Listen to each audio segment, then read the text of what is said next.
আসসালামু আলাইকুম। প্রিয় দর্শক, নির্বাচনের আগে আগে রাজনীতির মাঠে যেন নানা ধরনের উত্তাপ দেখা যাচ্ছে। প্রথমে আমরা দেখেছি যে একে অপরকে লক্ষ্য করে উত্তপ্ত বাক্যবাণ নিক্ষেপ করা, তারপরে দেখেছি অলীক এবং অবাস্তব সব প্রতিশ্রুতি দেওয়া, এবং এখন যেন দেখছি যে একটু দিশেহারা টাইপের আচরণ করা। গত 2-3 দিন ধরে নানা ঘটনা ঘটছে। প্রথম দিকে ধারণা করা হয়েছিল যে জামায়াত কোনো পাত্তাই পাবে না, বিএনপি একচেটিয়াভাবে জিতে যাবে। পরে একবার মনে হচ্ছিল জামায়াত বোধহয় খুব গুছিয়ে নিয়ে খুব গোপন কিছু ভোট পেয়ে মানুষের মধ্যে প্রচুর একটা সম্ভাবনা তৈরি করে এবং ধীর স্থিরভাবে তারা সামনের দিকে অগ্রসর হচ্ছে। এখন আবার দেখা যাচ্ছে জামাতের মধ্যে একটা দিশেহারা ভাব, মানে জামাতের নেতৃবৃন্দ যারা আছেন তাদের কথাবার্তায় এক ধরনের লাগাম ছাড়া ভাব এবং এক ধরনের মানে লজিক ছাড়া কথাবার্তা। তো এগুলো কি জামাতকে বুঝতে পেরেছে তাদের অবস্থা হঠাৎ করে খারাপ হয়ে যাচ্ছে, যেটা কয়েকদিন আগেও সম্পূর্ণ উল্টো ছিল? এই সমস্ত প্রশ্ন মানুষের সামনে আসছে। জামাতের যে কথাটা নিয়ে আজকে আমি আলোচনা করব, আপনারা সবাই জানেন গত 2-3 দিন ধরে জামাতের আমিরের একটা প্রসঙ্গ নিয়ে খুব আলোচনা হচ্ছে। ওনার এক্স হ্যান্ডেলে উনি যারা নাকি কর্মজীবী নারী তাদের সম্পর্কে কি বলেছেন, একটা খুবই আপত্তিকর শব্দ ব্যবহার করেছেন, যেটা হয়েছে। এবং এটা নিয়ে ওনাদের পক্ষ থেকে বলা হয়েছে যে এটা ওনার অ্যাকাউন্টটা হ্যাক করা হয়েছিল এবং হ্যাক করার মাধ্যমে এটা করা হয়েছে। কিন্তু হ্যাক করার পক্ষে তারা যে সমস্ত যুক্তি দেখিয়েছে সেগুলো নিয়ে আবার কেউ সন্দেহ পোষণ করেছেন। এগুলো নিয়ে নানা আলাপ। এটা নিয়ে আমি খুব বেশি কিছু বলিনি। এই কারণে আমি মনে করি যে জামাতের আমির যদি ওই একটা শব্দ কেবল বলেন, কেবল ওই শব্দটা নিয়ে আলোচনা করার কোনো আমি দরকার মনে করি নেই, কারণ উনি তো অস্বীকার করেছেন। অকাট্যভাবে প্রমাণ না হওয়া পর্যন্ত আমি ওনার অস্বীকারটাকে মেনে নিতে পারি। কিন্তু উনি আল জাজিরাকে যে সাক্ষাৎকার দিয়েছিলেন সেখানেই তো উনি নারী নেতৃত্ব নিয়ে ওনার অবস্থান ক্লিয়ার করেছেন। ওটা ক্লিয়ার করার পর ওই একটা শব্দ ব্যবহার হলো কি হলো না তাতে তেমন কিছু যায় আসে না বলে আমার কাছে মনে হয়েছে। জামাতের আমির আরেকটা কথা বলেছেন মাঝখানে একদিন আগে, সেটা হলো উনি হাটহাজারী যে চট্টগ্রামে যে কর্নেল অলি যে দল এলডিপিতে এখন ওনাদের জোটের সঙ্গে আছে, সেই জোটের প্রচারে করতে গিয়ে উনি বলার চেষ্টা করেছেন যে কর্নেল অলি নাকি প্রথম স্বাধীনতার ঘোষণা দিয়েছেন, অথবা উই রিভোল্ট এই ধরনের একটা কথা বলেছেন, যে এটা থেকে প্রমাণ করা যায় যে উনি প্রথম বিদ্রোহ করেছেন। এই ধরনের কথাবার্তা, মানে নতুন করে ইতিহাসের নতুন এক অধ্যায় উনি শুরু করতে চাচ্ছেন। অনেকে আবার রসিকতা করে বলছেন যে 2 দিন যেতে দেন, সে দেখবেন যে উনি বলবেন, হয়তো ওনারা বলবেন যে গোলাম আজমই হয়তো স্বাধীনতা ঘোষণা করেছেন। দেখেন, একটা জিনিস কি, অনেক কিছু ঘটবে, সকল ঘটনার দায়িত্ব নিজের কাঁধে নিয়েন না, পারবেন না। আপনার কাঁধ এত প্রশস্ত হয় নাই যে 71 সালে জামাতে ইসলামের পক্ষে থেকে, জামাতে ইসলামের যারা চালিয়েছে, যাদের যে নেতারা ছিলেন, ওনারা যে কাজ করেছে সেই ভার আপনি বহন করতে পারবেন এমনটা মনে করার কোনো কারণ নেই। বরঞ্চ ওই ভার ঝেড়ে ফেলে দিন, তাহলেই ভালো করবেন। অত ওজন নিয়ে দৌড়াতে পারবেন না। দৌড়াতে হলে ওই সমস্ত ওজন, অপ্রয়োজনীয় ভার ওগুলি ফেলে দিতে হয়। ওটা আপনার জন্য কোনো বাড়তি মাইলেজ যোগ করবে না। কাজে 71-এ তারা কি করেছে এটা বলে সরাসরি বলেন, ভাই আমরা ওই সময় ছিলাম না, যারা ছিলেন তারা যে সমস্ত কাজকর্ম করেছেন ওটা আমাদের স্বাধীনতার বিপক্ষে ছিল। আজকে এত বছর পরে এসে আমরা বুঝতে পেরেছি ওটা ঠিক হয় নাই, ওনাদের কৃতকর্মের জন্য আমরা ক্ষমা চাচ্ছি জাতির কাছে, বলে ফেলেন। এ বললে আপনার কোনো ক্ষতি হবে না, বরং আপনার লাভ হবে। যাই হোক, আমি ওনাকে পরামর্শ দেওয়া আমার কাজ না। আমি আজকে যে কথাটা নিয়ে আলোচনা করব, এবং এটা খুব সিরিয়াস ব্যাপার এই কারণে যে আজকে আমরা দেখলাম একটা জিনিস, একটা ভিডিও আমার কাছে একজনে পাঠিয়েছেন, প্রায় 15 মিনিট 9 সেকেন্ডের একটা লম্বা ভিডিও। সেই ভিডিওতে দেখা গেল যে ঢাকা 17 আসনের যিনি প্রার্থী, জামাতের প্রার্থী মিস্টার খালিদুজ্জামান, ডাক্তার খালিদুজ্জামান, ওনার এই ডাক্তার লিখতে পারেন কেন এটা নিয়ে আলোচনা আছে। যাক, সে আলোচনায় আমি যাচ্ছি না, মিস্টার খালিদুজ্জামানই ওনাকে বলছি।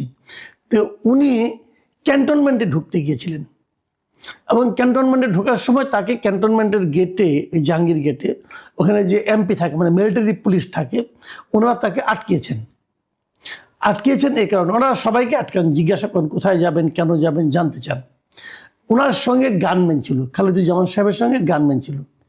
এমপির যে বক্তব্য, মানে ওখানকার ক্যান্টনমেন্টের পুলিশের বক্তব্য, যে ক্যান্টনমেন্টের ভেতরে বেসামরিক কেউ গানম্যান নিয়ে যেতে পারবেন না, অথবা কোনো অস্ত্র বহন করা যাবে না। তাদের বক্তব্য ছিল যে এমপি সাহেব যান ভেতরে, কোনো সমস্যা নেই। এমপি সাহেব মানে এমপি পদপ্রার্থী যিনি, উনি যান, খালেদুজ্জামান সাহেব যাবেন, ওনার সঙ্গে যারা আছে সবাই যাবেন, কারণ ক্যান্টনমেন্ট এরিয়াটাও তো কিন্তু ঢাকা 17-এর মধ্যেই পড়েছে, তাদের সবাই যাবে, ওনাদের কোনো আপত্তি নেই। কিন্তু বন্দুক যেতে পারবে না, মানে একটা অস্ত্র ভিতরে ঢুকতে পারবে না, এই ছিল বক্তব্য। খালেদুজ্জামান সাহেবের বক্তব্য ছিল উনি ক্যান্টনমেন্ট পার হয়ে ক্যান্টনমেন্টের ও পাশে যাবেন, হয়তো ওই আপনার বালুঘাট টালুঘাট যে এলাকাগুলি আছে ওদিকে যাবেন, অথবা কচুক্ষেত যাবেন, যেদিকে যাবেন। তো ওখানেও তার গানম্যান লাগবে, কারণ ওখানে ক্যান্টনমেন্টের পক্ষ থেকে বলা, পুলিশ আর্মির পক্ষ থেকে বলা হচ্ছিল ক্যান্টনমেন্টের মধ্যে তো আপনার নিরাপত্তা আমরাই দিচ্ছি, আপনার গানম্যান লাগবে না। ওনার বক্তব্য বলো ওপারে গেলে তো আমার নিরাপত্তা প্রশ্ন, লোকজন তখন আমাকে মারতে পারে, তো তখন তো আমার গানম্যান লাগবে। এই বাহাস অনেকক্ষণ চলেছে, এইটা নিয়ে বিতর্ক হতে পারে। খালেদুজ্জামান সাহেব অবশ্যই বলতে পারেন, ওনার সে বলার অধিকার আছে যে এই এলাকায় তো আমি নির্বাচনের প্রচারণা চালাবো, তাহলে আমি এই এলাকা পার হয়ে ক্যান্টনমেন্টের ওপারেও তো আমি যাবো, সেখানে তো আমাকে, তাহলে ওই গানম্যান আমি ওখানে পাবো কোথায়? Logical question. কিন্তু ক্যান্টনমেন্টের একটা নিয়ম আছে যে ওখানে কেউ অস্ত্র নিয়ে যেতে পারবে না, তারা তাদের নিয়ম পালন করছেন। এই হলো বিরোধের কারণটা। বিরোধটা নিয়ে আমার তেমন কোনো বক্তব্য নেই, এটা আইন যা বলে সেটা হবে, কোনটা আইনি কোনটা বেআইনি এটা আমি এই আলোচনায় আনতে চাচ্ছি না। আমার আনতে চাওয়া যে ব্যাপারটা সেটা হলো খালেদুজ্জামান সাহেবের আচরণটা, ওনার হম্বিতম্বি করার যে প্রবণতা, হম্বিতম্বি করার জন্য যে বডি ল্যাঙ্গুয়েজ, যে ভাষার উনি ব্যবহার করেছেন, সেটা আমার কাছে আপত্তিকর মনে হয়েছে। উনি এমপি যিনি দায়িত্বপ্রাপ্ত আছেন, উনি কিন্তু সিদ্ধান্ত দেওয়ার অধিকার রাখেন না। আসলে ওনাকে যে সিদ্ধান্তগুলি দেওয়া হয় উনি সেটা কেবল পালন করেন। তার সঙ্গে হম্বিতম্বি একজন এমপি পদপ্রার্থী কেন করবেন? একজন সংসদ সদস্য পদপ্রার্থী উনি তো এখানে নির্বাচনে ভোট পেলে সংসদ সদস্য হতে পারেন। ওনার বিরুদ্ধে এখানে আছেন তারেক রহমান, উনি তারেক রহমানকে হারালে উনি তো এখানে সংসদ সদস্য হবেন। কাজেই উনি এই ইলেকশনে উনি জিততেও পারেন, এটা মাথায় রেখেই তো উনি আচরণ করবেন, সেরকম আচরণ করবেন। জনগণ দেখবে যে এই ভদ্রলোক জিতলে পরে কি করবে।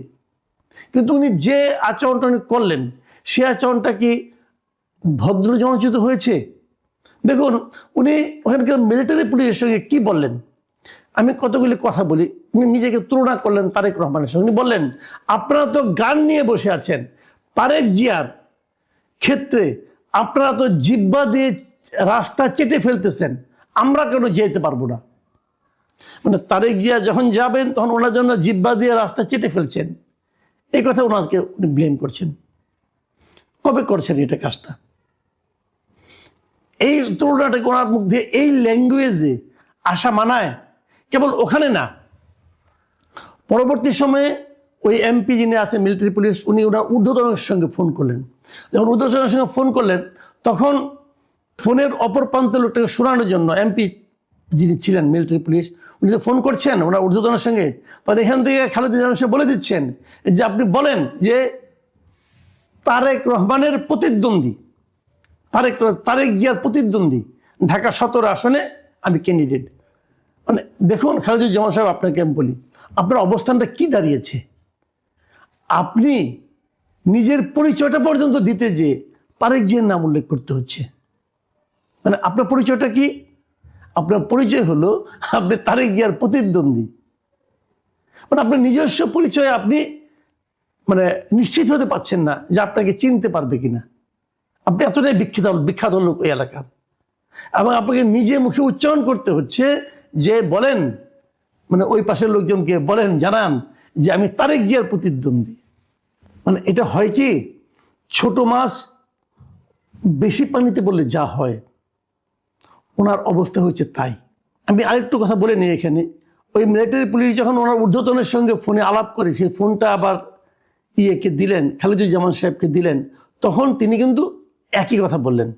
এবং সেখানেও তিনি বললেন যে তারেক জিয়ার জন্য আপনারা তো জিহ্বা দিয়ে রাস্তা পরিষ্কার করে দিচ্ছেন, আমাকে কেন দিবেন না, হোয়াই নট? তারপরে আবার বলতেছেন তারপরে যেটা হলো, মারাত্মক একটা অভিযোগ করেছেন উনি আর্মির ব্যাপারে, বলেছেন যে পরিকল্পিতভাবে আপনারা আমাদের মধ্যে কেওয়াস সৃষ্টি করছেন। আমাদের মধ্যে মানে কি? মানে বিএনপি এবং জামাতের মধ্যে?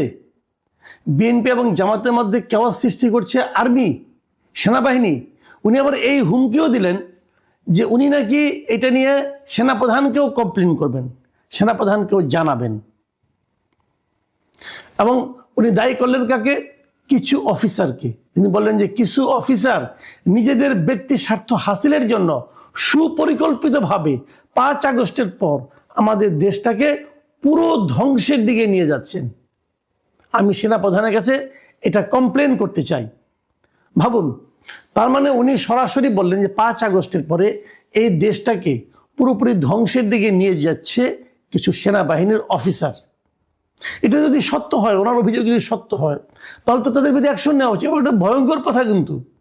তাহলে দেশটা বিপদের মধ্যে আছে। সেনাপ্রধান এগুলি দেখেন না কেন? এবং উনি যখন বলছেন আমি সেনাপ্রধানের কাছে কমপ্লেন করব, তার মানে কি? এটুকু বোঝা যাচ্ছে ওনার কথা থেকে যে ওনার সঙ্গে সেনাপ্রধানের প্রায় কথাবার্তা হয় এবং সেনাপ্রধানের কাছে কমপ্লেন করার মতো অবস্থায় উনি আছেন। সেনাপ্রধান এখন কি করেন আমরা দেখি। ওনার কমপ্লেন যদি সত্য, একজন এমপি ক্যান্ডিডেট, কিন্তু ওই এলাকার এমপি ক্যান্ডিডেট, তিনি যদি বলেন যে এই সেনাবাহিনী মানুষের মধ্যে একটা কেওয়াস সৃষ্টি করার জন্য কাজ করছে, কিছু অফিসার দেশটাকে ধ্বংসের দিকে নিয়ে যাচ্ছে, এই কথা যদি উনি বলেন এবং সেটা যদি সেনাপ্রধানকে উনি কমপ্লেন যেহেতু করতে চেয়েছেন, নিশ্চয়ই এতক্ষণে করে ফেলেছেন, আমি দেখতে চাই সেনাপ্রধান কি ব্যবস্থা নেন সেই কতিপয় অফিসারের বিরুদ্ধে, যে অফিসারগুলো সারা দেশটাকে ধ্বংসের মুখে ঠেলে দিচ্ছেন বলে এই আমাদের খালেদুজ্জামান সাহেব অভিযোগ করেছেন। খালেদুজ্জামান সাহেব আর একটা কথা বলেছেন, যেটা বলে আমি আলোচনাটা শেষ করব। উনি শেষ দিকে বলেছেন একটা কথা, আমি ওটাও আপনাদেরকে পড়ে শোনাই। উনি বলেছেন, শোনেন, এই সময় বুঝছেন সব সময় থাকে না, আপনাদের সময় সব সময় সমান যায় না। বহু বড় বড় অফিসাররা 5 আগস্টের পর পা ধরেছেন আমাদের কাছে গিয়ে, আমি কিছু বলিনি। আমরা এমন কুকুরের মতো পা চাটা হইনি। ঠিক আছে? সেনাবাহিনীর কোন কোন অফিসার ওনাদের কাছে যে পা ধরে বসেছিলেন সেটা আমরা বাইরের লোক, সাধারণ মানুষ বুঝতে পারবো না। সেনাপ্রধান নিশ্চয়ই বুঝতে পারবেন। কিন্তু আমরা সাধারণ মানুষ হিসাবে আমরা যেটা মনে করি, আমরা তো এমন সেনাবাহিনী চাই না যারা যে নাকি এই সমস্ত পলিটিক্যাল লিডারদের পা ধরে বসে থাকে। আমরা এমন মেরুদণ্ডহীন সেনাবাহিনী চাই না। উনি বলেছেন না কুকুরের মতো পা চাটা হয়নি, তার মানে ওনারা হননি, কিন্তু তাহলে সেনাবাহিনী হয়েছে। সেনাবাহিনী কুকুরের মতো পা চাটা হয়েছিল 5 আগস্টের পরে। আমি তো ব্যক্তিগতভাবে মনে করি 5 আগস্টের পরে সেনাবাহিনী, 5 আগস্টে যে ঘটনাটা ঘটেছে সেই ঘটনাটার পেছনে, স্বৈরাচার মুক্ত করার পেছনে সেনাবাহিনী একটা খুবই ইতিবাচক ভূমিকা ছিল। তো সেনাবাহিনী কেন যে খালেদুজ্জামান সাহেবের পা ধরে বসে থাকবেন, এটা তো আমার বুঝে আসে না। সেনাপ্রধান, আপনি কি বুঝতে পারছেন? আপনার সেই উপলব্ধি এবং সেই উপলব্ধির প্রকাশ কি হয় সেটা জানার অপেক্ষায় থাকলাম। প্রিয় দর্শক, এখন এই পর্যন্তই।